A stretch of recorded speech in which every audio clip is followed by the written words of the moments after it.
0712683989 for viewings or for more information. Nganza kwethu nansi imoto ethengiswayo iToyota eTOC laphana yonke into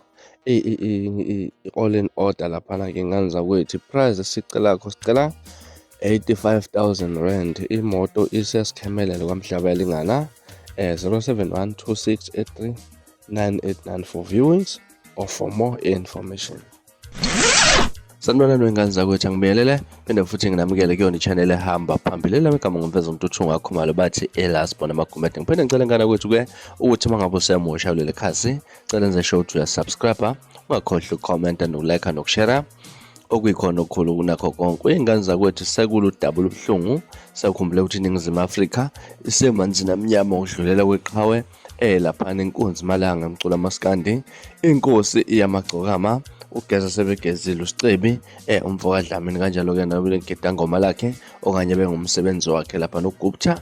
umfoka Mchunu ke lapha ke nasekuqinisekisiwe izindaba zokuthi ke amalungiselelo omngcwabo senziwe lapha nensizwa uSicebi umfoka Dlamini uyafihlwa ngalo isabatha leli esibheke kulona bese kuthi inkunzi malanga uGupta yena ke lapha uzobekwa lapha ngolesihlanu ke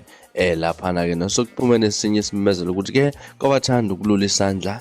balekelela imndeni lapha ikhona lapha ama-account numbers kasafakiwe ngabomndeni engicabanga ukuthi mangabe ufollowisha ama-page abo laba abaculi uzothola yonke imininingwane yombili lapha nokuthi mangabe ufuna ukuphosa kwaMchunu imininingwane yakhona ithini ke lapha nobe kukhishwe i-statement sokuthi ke i-account uStandard Bank kodwa ke khona nabantu abathe bafuna ukufaka kwa Capitec ke lapha kwasekulungiswa ke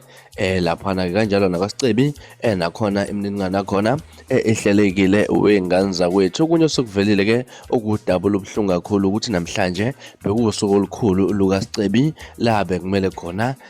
hand over ke lapha ke imoto yakhe entsha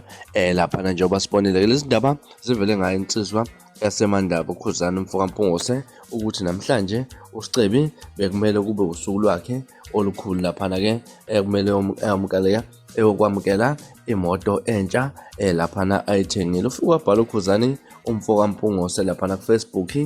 ukuthi namhlanje bekuwusuku lapho khona uSicebi Dlamini bezobelande ngale imoto yakhe entsha eMN ePitoli igarage ibimlinde namhlanje kodwa impilo yakhe yahlelwa ngenye indlela wasefaka neproof phansi la khona ekuvela khona ukuthi ngempela isuka kwaToyota ke ngane zakwethu udouble ubuhlungu olufana lolo ke la khona insizwa ebekumele ngabe beyojabula kodwa ke kufa kwayizuma ke ngane zakwethu agcina ngasafika ngosuku lwakhe